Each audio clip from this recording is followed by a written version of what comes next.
आज इस वीडियो में हम वीआरएम सेक्शन के बारे में सीखने वाले हैं। तो वीआरएम सेक्शन का जो फुल फॉर्म होता है वो वोल्टेज रेगुलेटर मॉड्यूल। तो वीआरएम सेक्शन से क्या होता है, इससे वीकोर वोल्टेज जनरेट होता है जो 1.2 वोल्ट के आसपास होता है। और इस वीआरएम सेक्शन में जो भी मॉस्फेट यूज़ करते हैं वो ज़्यादातर एन चैनल होते हैं। थोड़े यहाँ पर एक एन चैनल और एक पी चैनल ऐसे भी इस्तेमाल करते हैं। तो यहाँ पर जो है वो है बेसिक जो डायग्राम है, जो वीआरएम सेक्शन कैसे काम करता है उसका है। तो यहाँ पर देख सकते हैं, यहाँ पर जो 12 वोल्ट का ATX कनेक्टर है। तो यहाँ पर हम देख सकते हैं, यहाँ पर इंडक्टर है, बाद में ये कैपेसिटर है, बाद में ये यहाँ पर हमारे जो मॉस्फेट है। तो मॉस्फेट पर वो मॉस्फेट के ड्रेन टर्मिनल पे ये इनपुट वोल्टेज 12 वोल्ट का आता है। तो यहाँ पर गेट है, ये मॉस्फेट है। यहाँ पर मॉस्फेट का 3 टर्मिनल रहते हैं, ये है ड्रेन, ये है गेट और ये सोर्स। तो यहाँ पर आप देख सकते हैं TG लिखा हुआ है। TG मतलब टॉप गेट, मतलब इसको मेन मॉस्फेट भी कहते हैं वरना प्राइमरी मॉस्फेट भी कहते हैं। तो यहाँ पर आप देख सकते हैं ये है मेन मॉस्फेट वरना प्राइमरी मॉस्फेट, और ये है सेकेंडरी मॉस्फेट। तो यहाँ पर ये ड्रेन पे इसके आ गया 12 वोल्ट का सप्लाई। बाद में ये गेट है, गेट पर आप देख सकते हैं PWM सिग्नल यहाँ पर ये जो दिखाया गया है ये वाला है PWM सिग्नल। यहाँ पर भी PWM सिग्नल आपको मिलेगा। और ये जो आपको IC दिख रहा है वो जो IC है इसको बोलते हैं VRM IC। तो VRM IC क्या करता है, एक एक बोर्ड में ड्राइवर IC भी रहता है। तो VRM IC क्या करता है, ये जो PWM सिग्नल से इस गेट को कंट्रोल करता है, जिससे कि ये 12 वोल्ट का जो ऊपर से इनपुट आता है SMPS से वो 1.2 वोल्ट में कन्वर्ट हो जाता है। तो यहाँ पर जो 1.2 वोल्ट आता है इसके सोर्स से इमिट होता है। ये सोर्स रहता है मतलब सेकेंडरी मॉस्फेट के ड्रेन के ऊपर कनेक्टेड रहता है। तो यहाँ पर भी एक गेट पर सिग्नल आता है और यहाँ इसका जो सोर्स रहता है वो सोर्स ग्राउंड रहता है। इसके मतलब हमें यहाँ पर 1.2 कांस्टेंट मिलने के लिए यहाँ से ये ग्राउंड के साथ शॉर्ट होता ये सोर्स और ड्रेन ग्राउंड के साथ शॉर्ट होके ये हमें 1.2 अप्रोक्स वोल्टेज देता है। तो यहाँ पर ये 1.2 वोल्टेज क्या होता है, बाद में जो इंडक्टर को पास किया जाता है, इंडक्टर के बाद कैपेसिटर को, और बाद में हमारे CPU को दिया जाता है। तो हम देखते हैं अभी कौन कौन से मतलब उसमें कौन से कैसे अरेंजमेंट रहता है, सर्किट अरेंजमेंट। अभी इस सर्किट अरेंजमेंट में आप देखिए तो 12 वोल्ट का जो इनपुट का सिग्नल है वो आ गया है, यहाँ पर इंडक्टर दिया है, बाद में कैपेसिटर दिया है, बाद में यहाँ पर हमारे 3 फेज़ का मतलब ये सप्लाई है। यहाँ पर 3 मॉस्फेट है, प्राइमरी मॉस्फेट, उसके ड्रेन पे सप्लाई दिया गया है। और बाद में हम देख सकते हैं यहाँ पर VRM IC, हमारे VRM IC से हर एक गेट के ऊपर वायर कनेक्ट हुई है। इसका मतलब है VRM IC इसके हर मॉस्फेट के गेट को कंट्रोल कर रहा है। बाद में सोर्स से जो 1.2 वोल्टेज आउटपुट होगा वो यहाँ पर देख सकते हैं, वो सेकेंडरी मॉस्फेट के ड्रेन के ऊपर दिया है। और इसमें भी इसका सेकेंडरी मॉस्फेट का जो गेट है वो भी VRM IC से कनेक्टेड है। और जो सेकेंडरी मॉस्फेट रहता है उसका जो सोर्स टर्मिनल रहता है वो ऑलवेज ग्राउंड रहता है। मतलब सभी सेकेंडरी, आपको अगर पहचानने में दिक्कत हो रही है तो आप यहाँ पर एक कंटिन्यूटी में मल्टीमीटर को रख कर यहाँ पर जो नॉच है, नॉच के पास में जो पिंस है वो पॉजिटिव के पिंस रहते हैं, वहाँ पर एक बीप मतलब हमारा प्रोब रख सकते हैं। और दूसरा प्रोब यहाँ मतलब ये रहा हमारा प्राइमरी मॉस्फेट। और एक प्रोब अगर आप ग्राउंड करेंगे यहाँ पर, और यहाँ पर अगर सोर्स पे आप रखेंगे तो ये सोर्स अगर बीप देता है ग्राउंड के साथ, मतलब ये सेकेंडरी मॉस्फेट है। तो यहाँ से ये सेकेंडरी मॉस्फेट हो गया। यहाँ से जो दोनों मॉस्फेट के बीच में से 1.2 वोल्ट आउट होके इंडक्टर के से पास करके कैपेसिटर के से फिल्टर करके वो CPU को दिया जाता है। ये रहा दूसरा सर्किट अरेंजमेंट। तो यहाँ पर 12 वोल्ट का इनपुट है, इंडक्टर है, कैपेसिटर है। ये दो अभी इस दो मॉस्फेट के ड्रेन पे दिया हुआ है 12 वोल्ट का सप्लाई। बाद में यहाँ से गेट पे आप देखिए ये VRM IC इस प्राइमरी मॉस्फेट के दोनों जो प्राइमरी मॉस्फेट है उस वो VRM IC उसका गेट है जो VRM IC से कनेक्टेड है। जो प्राइमरी मॉस्फेट का सोर्स है आप देख सकते हैं यहाँ पर, जो सेकेंडरी मॉस्फेट है उनसे कनेक्टेड है। तो यहाँ पर देखिए पिछले वाले सर्किट में आपने देखा होगा एक ही प्राइमरी मॉस्फेट था और एक ही सेकेंडरी मॉस्फेट था।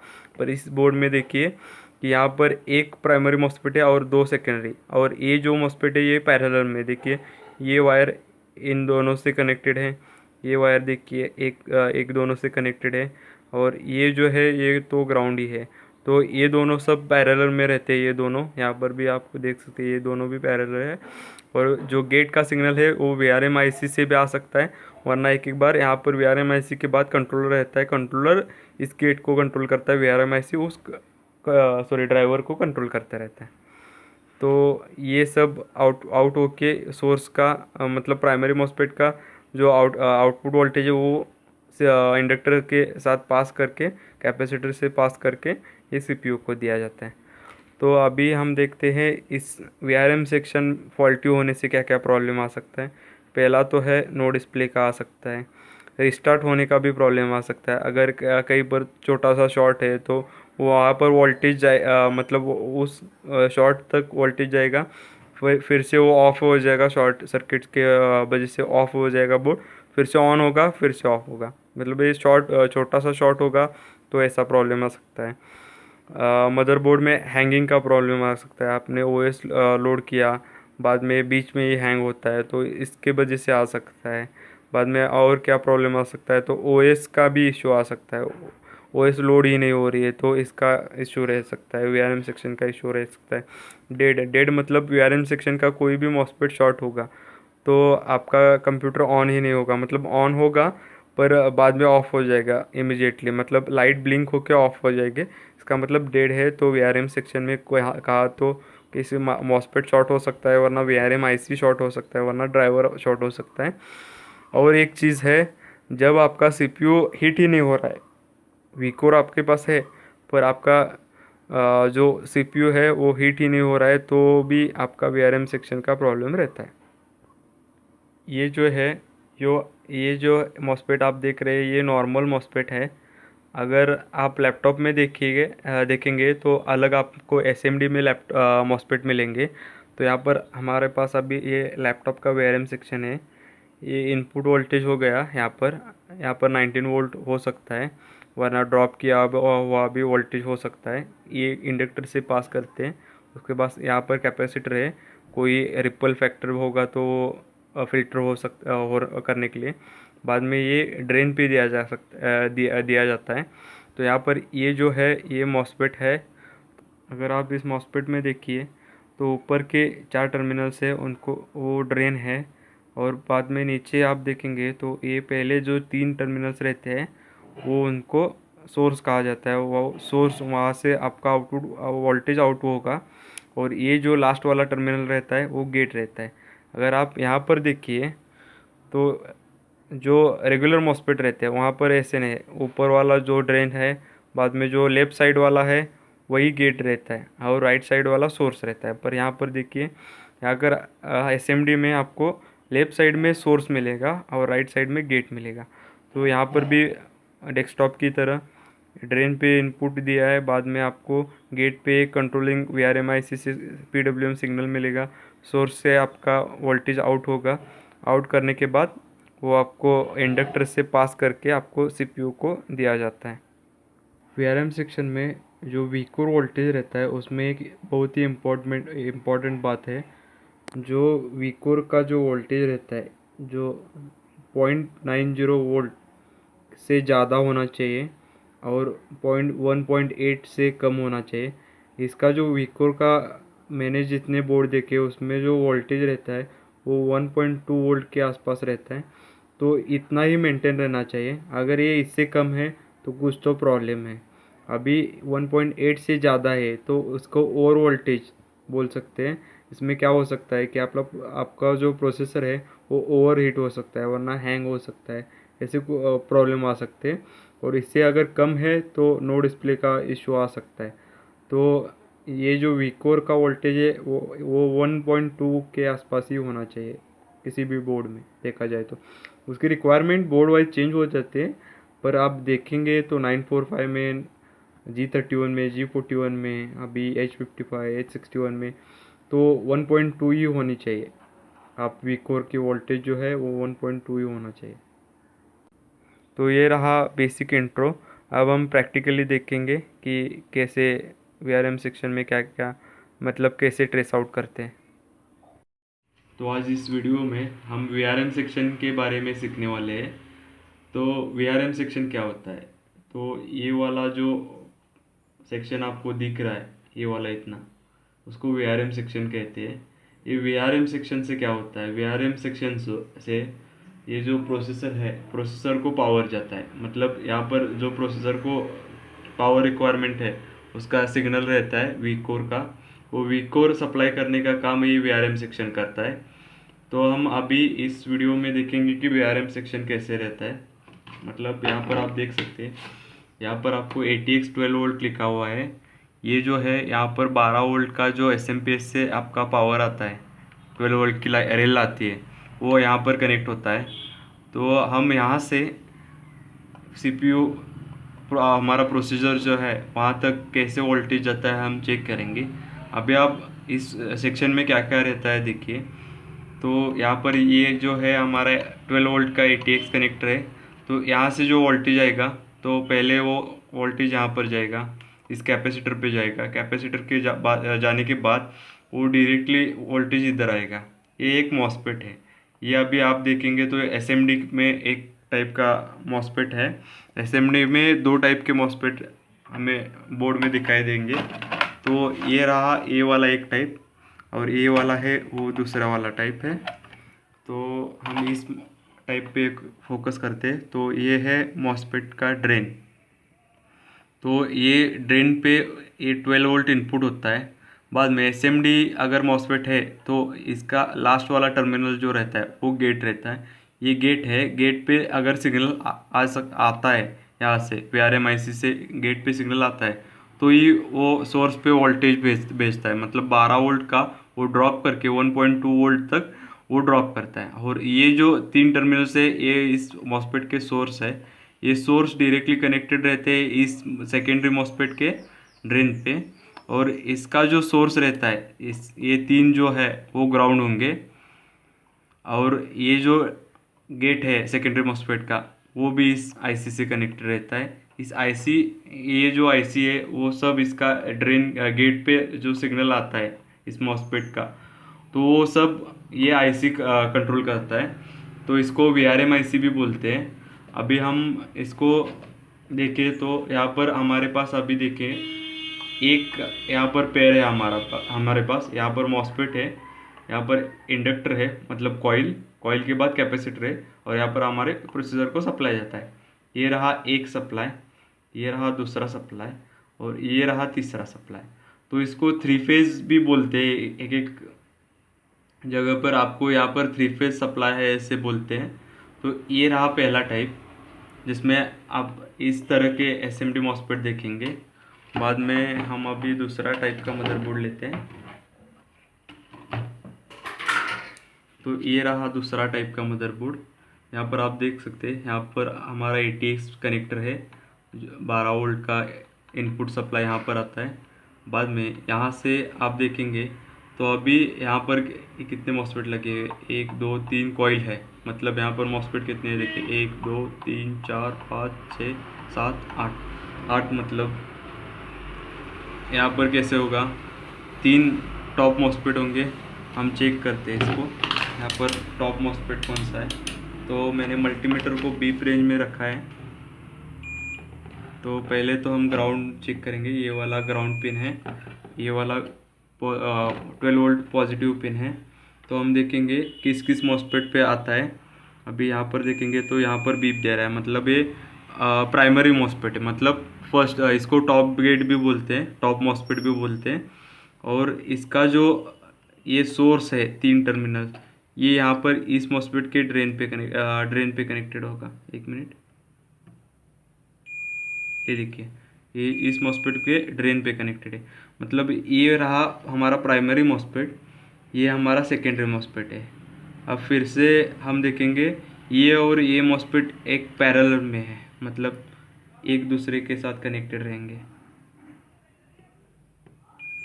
ये देखिए, ये दोनों बीप दे रहे हैं, मतलब ये प्राइमरी मॉस्फेट है और ये दोनों जो है वो सेकेंडरी मॉस्फेट है। अब हम यहाँ पर भी देखेंगे, ये जो है ये 12 वोल्ट रेल के साथ कनेक्टेड है। ये प्राइमरी मॉस्फेट है, ये सेकेंडरी मॉस्फेट है। ये प्राइमरी मॉस्फेट है और यहाँ पर एक ही सेकेंडरी मॉस्फेट है। तो ये है वीआरएम सेक्शन, ऐसे रहता है। तो यहाँ पर भी आप देख सकते हैं, यहाँ पर इस बोर्ड में देखिए तो ये रहा, यहाँ पर जो नॉच है, ये नॉच के साइड में जो भी कनेक्ट पिन दिखाई देंगे ये दो, ये 12 वोल्ट पॉजिटिव इनपुट के लिए है। यहाँ पर आप देख सकते हैं, यहाँ पर बीप देना चाहिए, ये इनपुट यहाँ पर आता है। तो यहाँ से ये इनपुट यहाँ पर आ रहा है 12 वोल्ट का डायरेक्टली, ये यहाँ पर आ रहा है। तो अभी ये जो सोर्स है वो इस ड्रेन से कनेक्टेड होंगे। ये देखिए ये सोर्स है, ये यहाँ पर ये 3 टर्मिनल है, ये यहाँ पर कनेक्टेड है। अभी ये जो है यहाँ पर ड्रेन पे, मतलब यहाँ से जो 12 वोल्ट का सप्लाई था वो ड्रॉप होके 1.2 वोल्ट तक आ गया और ये यहाँ पर 1.2 आपको मिलेगा। अभी इसका जो सोर्स है, मतलब ये वाला, ये ग्राउंड होना चाहिए। ये देखिए मैंने एक प्रो ब्रेड प्रो ग्राउंड किया है और यहाँ पर आप देख सकते हैं ये ग्राउंड है, ये ग्राउंड है और ये जो मॉस्फेट है इसका भी सोर्स ग्राउंड होना चाहिए, मतलब ये वाला। ओके, ये रहा बेसिक इंट्रोडक्शन। इसमें आगे हम देखेंगे कौन कौन से मदरबोर्ड आते हैं, कैसे कैसे टाइप में मतलब कैसे पेयरिंग रहती है मॉस्फेट की। अभी ये मेरे पास एक फॉक्सकॉन का मेरे H55 का मदरबोर्ड है। तो इसमें i3 फर्स्ट जनरेशन का प्रोसेसर लगता है। तो यहाँ पर मैंने अभी ये रहा हमारा ATX 12 वोल्ट का इनपुट। तो इनपुट से हम चेक करते हैं, यहाँ पर आप देखेंगे ये रेगुलर मॉस्फेट है। आपको मार्केट में ऐसे ही मॉस्फेट रेगुलर मिल जाएंगे, किसी भी बोर्ड में आप देखेंगे तो ऐसे ही मॉस्फेट मिलेंगे। तो इसके पहले का टर्मिनल्स देखिए, ये जो है ऊपर वाला ये है ड्रेन टर्मिनल, बाद में ये जो है आपका ये गेट टर्मिनल है। एसएमडी में देखेंगे वो उल्टा होता है, मतलब अपोजिट साइड में गेट टर्मिनल होता है। और ये जो है ये सोर्स टर्मिनल्स आपको एक एक बोर्ड में लिखा भी होता है। अभी यहाँ पर आप देखेंगे तो यहाँ पर आपको G लिखा हुआ है, मतलब ये गेट का टर्मिनल है। यहाँ पर S लिखा हुआ है, मतलब ये सोर्स का टर्मिनल है। और एक एक बोर्ड में ऐसे लिखा भी हुआ रहता है।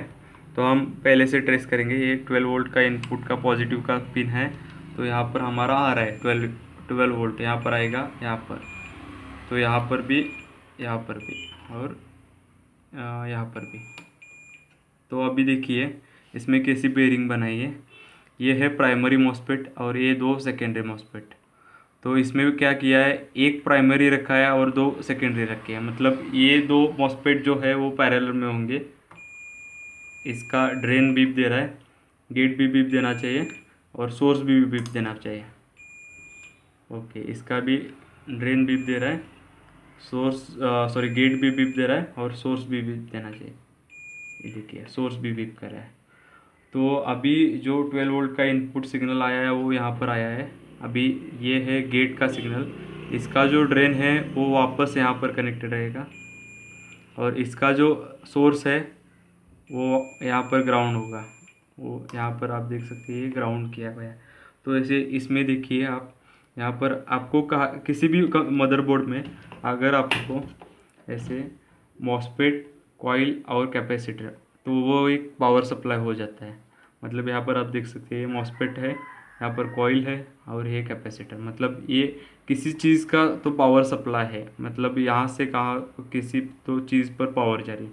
तो अभी इसमें कितना फेज़ का है देखिए, 1 2 3 4 5 6, मतलब इसमें 6 फेज़ का ये पावर सप्लाई है, इस प्रोसेसर को जाता है। तो अभी हम दूसरा वाला बोर्ड देखते हैं उसमें कैसे है।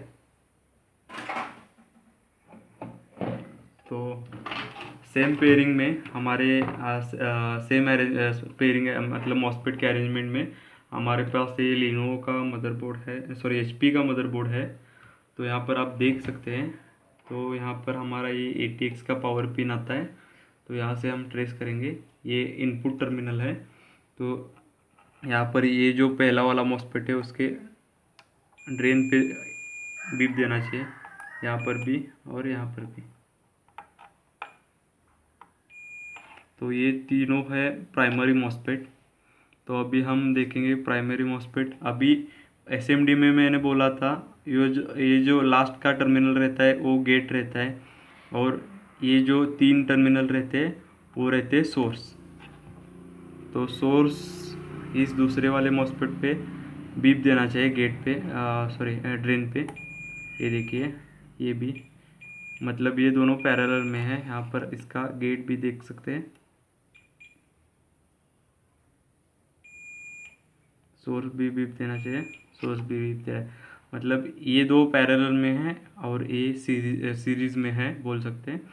तो ये है प्राइमरी मॉस्फेट, ये सेकेंडरी मॉस्फेट है दोनों। तो यहाँ पर आप देख सकते हैं कॉइल भी है, कैपेसिटर भी है, मतलब ये वीकोर का इसका सप्लाई जाता है। तो इस सभी वीआरएम सेक्शन में जो गेट टर्मिनल रहता है उसमें जो पावर आता है वो का मतलब गेट टर्मिनल पे जो पीडब्ल्यूएम सिग्नल आता है वो कहाँ से आता है, वो वीआरएम आईसी से आता है। अभी इस केस में देखेंगे तो यहाँ पर हमारे वीआरएम आईसी, पर एक एक बोर्ड में क्या रहता है कि वीआरएम आईसी के ये वीआरएम आईसी कंट्रोलर हो गया, तो यहाँ पर क्या करते हैं कि ड्राइवर भी लगा देते हैं। यहाँ पर आप देख सकते हैं ये ड्राइवर है, तो इसका जो गेट है वो इसके साथ कनेक्टेड रहेगा, और ये जो है वो इसके साथ, मतलब ये ड्राइवर है जो वीआरएम आईसी के साथ कनेक्टेड रहेगा। हम देखते हैं, अभी मैंने गेट के ऊपर एक प्रोब रखा है, ये देखिए ये यहाँ पर ये गेट, ये वाला प्राइमरी मॉस्फेट का गेट है, ये यहाँ पर कनेक्टेड है। मतलब ये ड्राइवर है हमारा। कभी कभी एक एक बोर्ड में ये ड्राइवर ख़राब होने से यहाँ पर आपका सिग्नल नहीं आता, तो आपको वो भी चेक कर लेना चाहिए। तो अब हम दूसरा बोर्ड में देखते हैं क्या है। अभी यहाँ पर हमारे पास अभी एचपी का बोर्ड है, तो इसमें मॉस्फेट के अरेंजमेंट देखिए। तो यहाँ पर आप देख सकते हैं, यहाँ पर हमारे पास जो प्राइमरी मॉस्फेट बोलते हैं, यहाँ पर 2 प्राइमरी मॉस्फेट लगे हुए हैं और 2 सेकेंडरी मॉस्फेट लगे हुए हैं। अभी ये प्राइमरी मॉस्फेट भी पैरेलल में होंगे एक दूसरे के साथ। यहाँ पर हम दिखाते हैं, ये देखिए इसका ड्रेन एक बीप दे रहा है, इसका गेट टर्मिनल देखते हैं, गेट भी एक बीप दे रहा है और सोर्स भी, मतलब ये पैरेलल में है दोनों मॉस्फेट।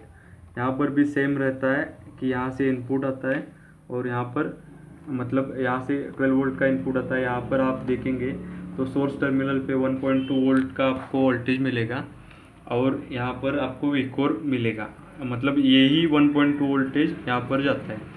तो अभी इस बोर्ड में आप देख लीजिए, तो यहाँ पर हमारा जो है ये है गेट टर्मिनल, पर गेट पे मैं रखता हूँ। इस बोर्ड में भी आप देख लीजिए, यहाँ पर हमारा जो है वो वीआरएम का आईसी है। ये वीआरएम आईसी जो रहता है वो सभी गेट टर्मिनल को कंट्रोल करता है, मतलब ये प्रोसेसर से भी कनेक्टेड रहता है। प्रोसेसर इसको सिग्नल भेजता है मेरे को कितना वोल्टेज चाहिए, तो वो उस हिसाब से वो पीडब्ल्यूएम सिग्नल गेट पे भेजता है और गेट के साथ कंट्रोल का मतलब ये इनपुट वोल्टेज कंट्रोल करता है। तो हम यहाँ पर देखेंगे, अभी ये जो वीआरएम आईसी है उसको उसके एक कंट्रोलर बोलते हैं उसको, और यहाँ पर हम देखेंगे तो हर एक मॉस्फेट के पेयरिंग के पास यहाँ पर आपको एक ऐसा एक कंपोनेंट लगा होगा। तो ये ड्राइवर है, क्यों? क्योंकि आप देख सकते हैं यहाँ पर भी है हमारे पास इस मॉस्फेट के पेयर के लिए, इस पावर सप्लाई के लिए से। तो यहाँ पर देखेंगे इस पावर सप्लाई के लिए यहाँ पर भी दिया गया है और इस पावर सप्लाई के लिए यहाँ पर भी दिया गया है। तो हमारे पास ये जो पेयर है यहाँ पर हम चेक करेंगे, ये गेट का टर्मिनल मैंने क्लिक किया है। तो अभी देखेंगे ये कहाँ पर बीप देता है क्या नहीं।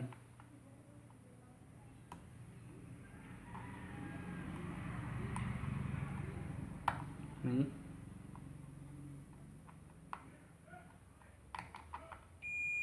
तो देखिए ये जो हमारा गेट है तो इस ड्राइवर के साथ कनेक्टेड है, मतलब ये जो ड्राइवर है इस गेट को कंट्रोल करता है। वीआरएम आईसी जो है वो इसको सिग्नल करेगा, मतलब पीडब्ल्यूएम सिग्नल भेजेगा, और ये जो ड्राइवर है वो इस गेट के साथ कनेक्टेड होगा और ये जो ड्राइवर है वो इसको कंट्रोल करेगा और ये वीकोर वोल्टेज है वो कंट्रोल हो जाएगा। तो ऐसे मदरबोर्ड में क्या क्या इशू आते हैं, वीआरएम सेक्शन से क्या क्या इशू आते हैं वो हम देखेंगे पहले। तो पहले तो देखा जाए तो वीआरएम सेक्शन शॉर्ट हो तो अपना बोर्ड जो है वो ऑन ही नहीं होगा, मतलब ऑन होके ऑफ हो जाएगा। अगर आप ये पिन निकाल दे तो आप पावर टर्मिनल शॉर्ट करने के बाद आपका अगर बोर्ड ऑन होता है तो आप समझ जाइए कि आपका वीआरएम सेक्शन शॉर्ट है। तो वीआरएम सेक्शन शॉर्ट होने से क्या क्या प्रॉब्लम रहते हैं? पहला तो है नो पावर, दूसरा है नो डिस्प्ले का, तो और तीसरा जो है एफएफएफ कोडिंग भी आता है वीआरएम सेक्शन का इशू होने के साथ। तो पहले तो जो शॉर्टिंग है, तो शॉर्टिंग में हमें ये मॉसफेट जो लगे हुए रहते हैं उनको चेक करना पड़ता है। ये जो कैपेसिटर यहाँ पर लगाए हुए हैं उनको देखना पड़ता है कि वो फूले हुए क्या नहीं, वो अगर वो फूले हुए हैं तो वो चेंज करना पड़ता है, और ऐसे हम शॉर्टिंग में देख लेते हैं। अगर इसके गेट पे कोई सिग्नल नहीं आ रहा है तो हमें ये जो ड्राइवर चेक करना रहता है, वरना ये वीआरएम आईसी चेक करना रहता है। अगर वीआरएम आईसी में क्या चेक करना रहता है कि इसका जो वीआरएम आईसी का जो एनेबल सिग्नल रहता है वो एनेबल सिग्नल यहाँ पर अवेलेबल है क्या नहीं। अभी इस बोर्ड में आप देखेंगे तो इसका जो एनेबल का सिग्नल है वो यहाँ से आता है, यहाँ पर LM358 है मेरे पास जो कि ओपैम है।